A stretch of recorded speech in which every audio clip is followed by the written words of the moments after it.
आज मैं बहुत खुश हूं और अपनी खुशी को जाहिर करना चाह रहा हूं। सबसे पहले एक तो बहुत कम समय में केवल 15 से 20 दिनों में हमने 100 सब्सक्राइबर पार कर लिए और 1000 से ज्यादा व्यूअर्स हमने पार कर लिए। तो निश्चित रूप से मैं इस बात को स्वीकार करता हूं और आप लोग भी समझते हैं कि कहीं ना कहीं आप हमें कहीं ना कहीं प्रोत्साहित कर रहे हैं और मोटिवेट कर रहे हैं कि मैं वीडियो जो है लगातार बनाता जाऊंगा। तो आगे भी आपका प्यार बना रहे। तो उन्हीं में से एक व्यूअर्स के कहने पर मैं फ्रांस की क्रांति जो है इस पर एक वीडियो बनाने जा रहा हूं। उनका ये डिमांड है कि मैं एक वीडियो बनाऊं फ्रांस की क्रांति पर। तो हम लोग चलते हैं, फ्रांस की क्रांति के बारे में आज बात करेंगे। फ्रांस की क्रांति जो कि 1789 में हुई थी और ये एक ऐसी क्रांति थी जिससे पूरी दुनिया की राजनीतिक व्यवस्था पर एक मील का पत्थर साबित हुआ। और फ्रांस की क्रांति के बारे में अगर कहा जाए तो आज के संदर्भ में चाहे वो महिलाओं के अधिकार की बात हो या जो है न्यायपालिका, कार्यपालिका और विधायिका के विभाजन की बात हो या समाज में एक विधि व्यवस्था और न्याय व्यवस्था या मोनार्की को खत्म करके जो है एक गणतंत्र रिपब्लिक को बनाने की बात हो, तो फ्रांस की क्रांति जो है इन सबके लिए जाना जाता है। तो दुनिया को एक राजनीतिक सामाजिक दिशा देने का काम फ्रांस की क्रांति ने किया और इसी क्रांति के विषय में आज हम लोग सबसे पहले देखेंगे।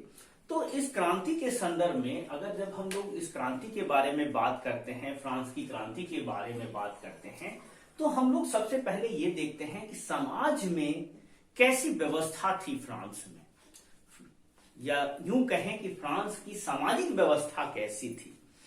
तो समाज की जो व्यवस्था थी फ्रांस में वो 3 वर्गों में बटी हुई थी।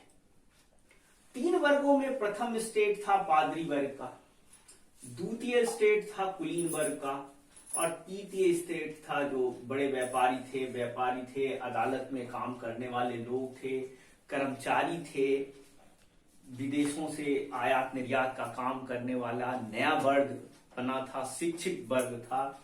उसके बाद तृतीय वर्ग में ही किसान और कारीगर लोग थे जिनके पास अपनी खेती बाड़ी होती थी और एक वर्ग होते थे तृतीय वर्ग के अंतर्गत छोटे किसान थे, भूमिहीन किसान थे, मजदूर थे, सर्वेंट्स थे, यूं कहें कि गुलाम वर्ग के लोग थे। इनको जो है अगर कहा जाए तो निष्क्रिय जो है नागरिक कहा गया था। निष्क्रिय नागरिक इसलिए कहा गया था क्योंकि इनको वोट देने का अधिकार नहीं था। तो जब वोट देने का अधिकार नहीं था तो निश्चित रूप से इनकी समाज में सबसे निचले स्तर की स्थिति थी। तो सबसे ऊपर कौन था? तो प्रथम स्टेट में पादरी वर्ग के लोग थे, चर्च के को चलाने वाले लोग थे, समाज के सबसे ऊपर माने जाने वाले चर्च के पादरी लोग थे, सबसे पहले ऊपर। उसके बाद द्वितीय वर्ग में जो कुलीन वर्ग थे, नोबल क्लास के लोग थे, ये लोग सामंत थे जिनकी इच्छाएं जो है अनंत थी। किसानों को ये खेतीबाड़ी के लिए अपना जमीन देते थे और इन जमीनों के बदले ये उनसे जो है सीजन दर सीजन, साल दर साल जो है कई तरह के कर टैक्स वसूला करते थे।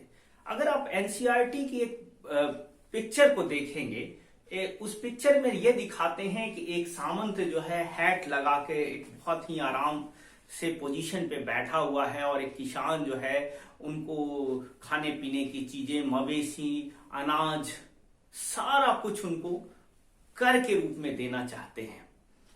उसके ठीक ऊपर एक मकड़ी का जाला है जिसमें एक मकड़ी को दिखाया गया है और उस मकड़ी के जाले में एक मक्खी को दिखाया गया है। जो कलाकार है, जो आर्टिस्ट है, वो इस बात को भली भांति जानते हैं कि मकड़ी के रूप में ये सामंत और मक्खी के रूप में ये छोटे किसान ऐसे उलझते जा रहे हैं कि वो जितना अपने आप को उस सामंती व्यवस्था से बाहर निकलने की कोशिश करता है, वो उसमें और भी उलझते चला जाता है। तो इस तरह से हम लोग देखते हैं कि कुलीन वर्ग का जो है समाज में बहुत ज्यादा प्रभुत्व रहा है। उसके बाद देखते हैं कि इन दोनों को के पास जो है खेती बाड़ी की जमीन जो है, अगर हम कहें कि 90% कृषि भूमि जो है इन्हीं पादरी और इन्हीं कुलीन वर्गों के हाथों में थी, जबकि जनसंख्या में ये 10% थे। तृतीय स्टेट के लोगों में अगर देखें तो जनसंख्या में ये 90% थे, खेती बाड़ी की जमीन इनके पास 10% से भी कम थी। एक इनवर्स रिलेशन दिखता है कि जिनके पास बहुत ज्यादा था उनको टैक्स नहीं देना था, चाहे प्रथम स्टेट हो या द्वितीय स्टेट हो, इन दोनों को टैक्स से छूट थी। अगर यूं कहें कि इनको एक विशेषाधिकार प्राप्त था, जन्म से एक विशेषाधिकार प्राप्त था, और इस विशेषाधिकार के तहत ये लोग मानते थे कि इनका अधिकार है टैक्स ना देना। एक तृतीय स्टेट के प्रथम श्रेणी में जो वर्ग आते थे, ये पढ़े लिखे समाज में टैक्स देने वाले वर्ग थे, और यूं कहें कि प्रथम, द्वितीय और तृतीय भाग के लोगों की सारी जिम्मेवारी इन्हीं के कंधों पर थी, तो अतिशयोक्ति नहीं होगी। तो हम देखते हैं कि एक ऐसा वर्ग जो सारे वर्गों की जिम्मेवारी उठाता हो, सभी वर्गों के लिए टैक्स देता हो, देश की तरक्की के लिए काम करता हो, लेकिन बाकी जो वर्ग हैं जिनके पास संसाधन है, खेती बाड़ी की जमीन है और उनको सारी सुख सुविधाएं प्राप्त है और जन्म से टैक्स मुक्त हैं, टैक्स उनको देना ही नहीं है, उनकी देश के प्रति कोई जिम्मेवारी नहीं है, वो टैक्स से अपने आप को मुक्त समझते हैं, स्पेशल प्रिविलेज क्लास के लोग हैं। इस व्यवस्था के कारण समाज में एक इम्बैलेंस की स्थिति हो जाती है फ्रांस में, और इसी इम्बैलेंस के कारण अगर हम आर्थिक व्यवस्था को देखें तो पहले तो ये समझे कि एक लिब्रे जो है वहां का जो है फ्रांस की जो एक करेंसी है जो 1794 में समाप्त कर दी गई थी। टाइड चर्च द्वारा वसूले जाने वाला कर था, मतलब चर्च खुद भी जो है टैक्स वसूलते थे तृतीय वर्ग के लोगों से। टाइड सीधे राज्य द्वारा दिए जाने वाला कर था, यानी राज्य को भी कर्ज देना पड़ता था। एक तो इस वर्ग के लोग जो है इनको कर्ज देते थे, पादरी वर्ग को, दूसरा इनको, और तीसरा जो है राज्य को। इसके अलावे भी कई तरह के कर जो है इन लोगों को अदा करना पड़ता था। 1774 में बॉर्बन राजवंश का लुई 16 जो है राजगद्दी पे बैठा। उसकी जो विवाह हुई ऑस्ट्रिया की राजकुमारी मेरी एंटोनेट से हुई थी, और ये बहुत ही भोग विलासी राजा हुए, और कहते हैं कि ये इतने भोग विलासी थे कि इनको अपने राज्य में हो रही घटनाओं से भी ये परिचित नहीं होते थे। और मेरी एंटोनेट के रिश्ते जो है चर्च के पादरियों के साथ भी था, ऐसा माना जाता था। तो एक तो राजकाज से ये मुक्त थे, इनको राजकाज से कोई मतलब नहीं था, भोग विलासी थे, राज्य को पैसे की कमी थी, राजकोष खाली था। जब ये राज्य गद्दी पे बैठे राजकोष पूरी तरह से खाली हो गया था। राजकोष खाली होने की दो वजहें थी। एक तो इंग्लैंड और फ्रांस का जो युद्ध था वो लगातार चल रहा था, इसकी वजह से 10 अरब लिब्रे का बोझ पहले से फ्रांस पर था, और 2 अरब का लिब्रे का जो है और भी जो है अतिरिक्त कर का भार फ्रांस पर लग गया। केवल ये इंग्लैंड को नीचा दिखाने के लिए किया गया। अगर यूं कहें कि इंग्लैंड को नीचा दिखाने के लिए इतना कर्ज जो है फ्रांस को झेलना पड़ रहा था। तो इस युद्ध में क्या हुआ था? तो इस युद्ध में यह हुआ था कि अमेरिका के 13 उपनिवेशों को मुक्त कराने के लिए फ्रांस ने अमेरिका को इंग्लैंड के विरुद्ध सहायता की थी, जिससे अमेरिका के 13 उपनिवेश तो विमुक्त हो गए, परंतु फ्रांस को इससे कुछ बेनिफिट नहीं हुआ। यह केवल इंग्लैंड को नीचा दिखाने के लिए किया गया था। उसके बाद देखते हैं, सरकार जो है अपना खर्च चलाने के लिए कर्ज लेती थी। किनसे? सरकार को कर्ज देने वाला जो है करदाता जो थे वो भी अपना ब्याज अब 10% तक मंगा लेते थे। वो चाहते थे कि उस ब्याज को और बढ़ा दिया जाए, और जो मुख्य रूप से जो राज दरबार के जो खर्च थे वो सेना का रखरखाव था, राज दरबार का रखरखाव था, सरकारी विश्वविद्यालय के खर्चे थे, और वर्साय का जो शीश महल था, जो आलीशान महल था, उनके कर्मचारियों के और खुद वर्साय के राजमहल के खर्चे इतने ज्यादा थे कि राजा को मजबूरन, लुई 16 को मजबूरन जो है जनरल असेंबली या स्टेट जनरल की मीटिंग बुलानी पड़ी, जो कि आज से लगभग 100 साल पहले हो चुका था। जब भी राजा को टैक्स बढ़ाने की जरूरत पड़ती थी तो वो क्या करते थे, स्टेट जनरल की एक मीटिंग बुलाती थी, और स्टेट जनरल की मीटिंग पिछली बार 1614 में हुआ था, लगभग 100-150 साल पहले, और इससे भी ज्यादा। तो इस तरह से देखते हैं, जब राजा की आवश्यकता हुई, खर्च बढ़ गई, तो राजा ने ये कहते हुए कि राज दरबार के खर्चे और सेना के रखरखाव में, यह राजतंत्र के खर्च में बहुत ज्यादा खर्च है, और इसलिए हमें कर को बढ़ाना है। ठीक है, तो इस कर को बढ़ाने के लिए स्टेट असेंबली, स्टेट जनरल की जो है मीटिंग बुलाई गई। इस मीटिंग में क्या हुआ कि एक तो जो प्रथम वर्ग के लोग थे, जिसमें कि 300 उसके मेंबर्स थे, प्रतिनिधि थे, द्वितीय में भी कुलीन वर्ग के 300 मेंबर्स थे, या यूं कहें कि इसमें जो है 300 प्रतिनिधि थे, और इसके भी 300 प्रतिनिधि थे, द्वितीय वर्ग के भी। अब इन प्रतिनिधियों में से जो तृतीय वर्ग के प्रतिनिधि थे, इसके 600 प्रतिनिधि थे। लुई 14 तक यह होता रहा कि जब कभी भी स्टेट जनरल की मीटिंग बुलाई जाती थी, उस स्टेट जनरल की मीटिंग में इसको एक यूनिट, इसको एक यूनिट और इसको एक यूनिट माना जाता था।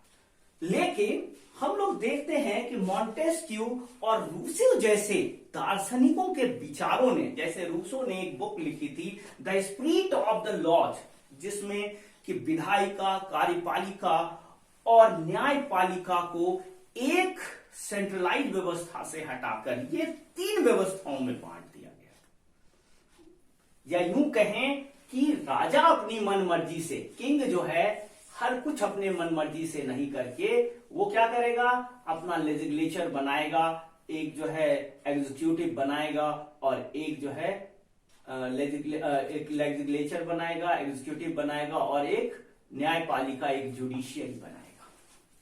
ये विचार थे मॉन्टेस्क्यू के। उसके बाद रूसो के विचार में द सोशल कॉन्ट्रैक्ट में, एक पुस्तक में उन्होंने लिखा कि प्रत्येक व्यक्ति को एक मत का अधिकार होना चाहिए, एक व्यक्ति एक मत का सिद्धांत रूसो ने दिया। इस प्रकार हम लोग देखते हैं कि एक नई विचारधारा का जन्म हुआ। इस नई विचारधारा में जो पढ़े लिखे व्यापारी वर्ग के लोग थे, कर्मचारी शिक्षित वर्ग के लोग थे, इन्होंने कहा कि जो आज तक जो होता रहा, जिसमें पादरी वर्ग, जो नोबल पीपल या कैलेगी के लोग थे, जिसको कि एक एक यूनिट माना गया, उस यूनिट की जगह पर यह कहा गया कि प्रत्येक प्रतिनिधि को एक वोट देने का अधिकार होना चाहिए। तो जहां तक समस्या को अगर आप समझें तो एक निश्चित रूप से अलग व्यवस्था हो गई। पहली व्यवस्था में क्या थी, एक व्यवस्था में ये थी, ये कहा गया कि पहला वर्ग हो गया, ये एक वोट हो गया, दूसरा वर्ग हो गया, ये एक वोट हो गया, और तीसरा वर्ग जो है 1 वोट हो गया। तो अगर हम इन दोनों को 2 यूनिट मान ले तो तीसरा वर्ग को 1 यूनिट हो गया, तो बहुमत हमेशा जो है इन्हीं दोनों स्टेट का हो जाता था। इस आधार पर राजा अपनी मर्जी से, किंग जो है अपनी मर्जी से जितना चाहे टैक्स तृतीय स्टेट पर लगा देते थे और इसका विरोध भी नहीं होता था। लेकिन इस बार ऐसा नहीं हुआ, क्योंकि नई विचारधारा मॉन्टेस्क्यू और रूसो जैसे दार्शनिकों की आ गई थी। इस विचारधारा के तहत कहा गया कि जब 5 मई 1789 को लुई 16 ने स्टेट जनरल की मीटिंग बुलाई, तो इसने कहा कि पहले और दूसरे प्रतिनिधि के जो 300 सदस्य हैं, इसको 1 यूनिट हम मानेंगे, ठीक है। और तीसरा जो 600 जो तीसरे स्टेट के प्रतिनिधि हैं, उनको भी 1 ही यूनिट हम मानेंगे।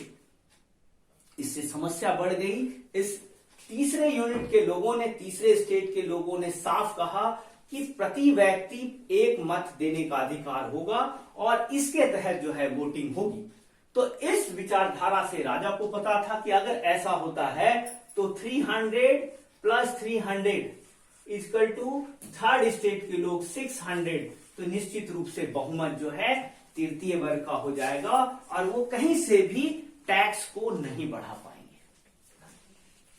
तो किंग के लिए ये एक मुश्किल सा सिचुएशन आ गया और ये सभी लोग जो तीसरे वर्ग के लोग थे, जब वर्साय की राजमहल में इन सब के प्रतिनिधियों को बुलाया गया, तो पहले स्टेट के लोगों को पहले लाइन में बिठाया गया, दूसरे स्टेट के लोगों के दूसरे लाइन में बिठाया गया और तृतीय स्टेट के लोगों को केवल 600 प्रतिनिधि जिनके थे, इनको खड़े रहने के लिए कहा गया, ठीक है। तो ऐसी सिचुएशन में इनको अपनी जिम्मेवारी का एहसास हुआ। इनको लगा टैक्स मैं पे कर रहा हूं, देश को चला मैं रहा हूं, हमारे साथ यहां पे बेइज्जती हो रही है। तो ये 600 लोगों ने सीधा सीधा कहा कि अगर आप इस व्यवस्था से नहीं चलते हैं, 1 पर्सन 1 वोट, तो हम इस चीज को नहीं मानते हैं, ऐसे राजा को हमें नहीं मानना है। क्या कहा इन्होंने? तीसरे स्टेट के 600 प्रतिनिधि भी जो पीछे खड़े थे, इन्होंने कहा कि 20 जून को तीसरे स्टेट के प्रतिनिधि वर्साय के टेनिस कोर्ट में इकट्ठा हुए और अपने को नेशनल असेंबली इन्होंने घोषित कर दिया। मतलब इन्होंने ये कहा कि आज से जो किंग को हम नहीं मानते हैं और किंग को, देश के किंग को चुनने की कसम खाई इन्होंने उसी टेनिस कोर्ट में 20 जून 1789 को। और इसके तहत इन्होंने कहा कि जब तक देश में गणतंत्र या अपने मर्जी का शासन हम नहीं बना लेंगे, तब तक हम लोग चैन से नहीं बैठेंगे। इनका जो नेता था मिराबायो और आबेसिये, ये इनके प्रमुख लीडर्स थे जिन्होंने इसको इस टेनिस कोर्ट के प्रतिनिधियों का जो है नेतृत्व किया था और 1791 में नेशनल असेंबली में संविधान के प्रतिरूप को पास किया गया। इसी क्रम में हम देखते हैं कि 5 मई 1789 में जो लुई 16 ने स्टेट जनरल की जो मीटिंग बुलाई, उसके बाद जो वॉकआउट हुआ तीसरे स्टेट का, तो इससे क्या हुआ कि फ्रांस में राजा को के अनादर की एक नई प्रवृत्ति आ गई और इस अनादर की वजह से तीसरे स्टेट के लोगों ने जो कर देने से जिन्होंने सीधे सीधे मना कर दिया, इन लोगों में एक अफवाह हुई कि राजा जो है, किंग जो है, पेरिस में अपनी सेना को ला रहा है और पेरिस में सेना को लाकर लठैत या गोलियां चलाने की स्थिति लाने वाला है। ऐसे सिचुएशन में 7000 जो है महिलाएं और पुरुष जो है टाउन हॉल के सामने इकट्ठा हुए और ब्रेस्टल के उस किले के पास इकट्ठा हुए जो सिंबॉलिक रूप से राजा का एक कैस्टल था, एक किला था, या यूं कहें कि गुलामी का वो किला को तोड़ने के लिए ये सभी लोग 7000 महिलाएं पुरुष जो है इस किले में घुस गए और सभी बंदी को छुड़ा दिया। अगर देखें तो इसमें संख्या में केवल 7 बंदी ही थे, लेकिन इन सभी बंदियों को छुड़ा लिया गया, इस किले को तोड़ दिया गया और इनके ईंटों को सामान्य रूप से बाजार में बेच दिया गया, ये कहते हुए कि ये जो है राजतंत्र का अंत है। तो इस प्रकार हम लोग देखते हैं कि ब्रेस्टिल का जो 14 जुलाई 1789 की वो घटना जो है, ये क्रांति की हम शुरुआत के रूप में देखते हैं। क्योंकि महंगाई इतनी हो गई थी कि महिलाएं जो है का घर चलाना मुश्किल था, महिलाओं को अधिकार नहीं दिया गया था। इन सभी चीजों को देखते हुए फ्रांस की क्रांति एक महत्वपूर्ण मील का पत्थर साबित हुआ था। इस प्रकार हम देखते हैं कि जो किंग था वो मजबूरन जो है इसको मान्यता देने को मजबूर हो गया, नेशनल असेंबली को। अब ऐसी व्यवस्था में जब 600 प्रतिनिधि जो है तृतीय स्टेट के थे और इन्होंने कहा कि नहीं, हमें तो ऐसी व्यवस्था चाहिए जहां द सोशल कॉन्ट्रैक्ट में एक बात कही गई कि एक व्यक्ति एक वोट के सिद्धांत पर हमें चलना है और इसी व्यवस्था के तहत हमें गणतंत्र देश में लानी है। इस व्यवस्था के तहत फ्रांस की जो क्रांति है अपने चरम पे पहुंच गई और इसी व्यवस्था के तहत देश में वोटिंग की प्रक्रिया के तहत न्यायपालिका, कार्यपालिका और विधायिका का निर्माण हुआ और जितने भी सक्रिय लोग थे, जिसमें कि 28 करोड़ लोग जनसंख्या थी उस वक्त, जिसमें से 40 लाख लोग जो है सक्रिय नागरिक थे। जो निष्क्रिय नागरिक थे वो लगभग 30 लाख के लगभग थे, जो जिसमें से पुरुष, महिलाएं, बच्चे या 25 वर्ष से कम उम्र के मताधिकार जिनके पास नहीं था, ये सब लोग शामिल थे। और इस प्रकार फ्रांस की ये क्रांति जो है अपने चरम पर पहुंची। परिणाम क्या हुआ? तो परिणाम हम क्या देखते हैं कि जो एक फ्रांस की क्रांति की वजह से जो राजतंत्र एक गणतंत्र में बदला, फिर बाद में यही गणतंत्र जो है रॉबर्ट स्पेयर के जो है आतंक के राज, जो कि 1793 से 1794 एक साल का जो आतंक का राज था, जिसमें कि जैकोबिन्स क्लब के खिलाफ जो कुछ कोई भी खड़ा हुआ उसको जो है रॉबर्ट स्पेयर ने गिलोटिन कर दिया मतलब सर से धड़ से अलग कर दिया। मतलब गणतंत्र के खिलाफ जिसने बोला या उसका विरोध जिस किसी ने किया, उस पर मुकदमा चलाकर जितनी भी जल्दी हो उसको काट दिया गया, यूं कहें। और इसकी खोज जो है डॉक्टर गिलोटिन ने की थी और इसी वजह से इसको गिलोटिन कहते हैं।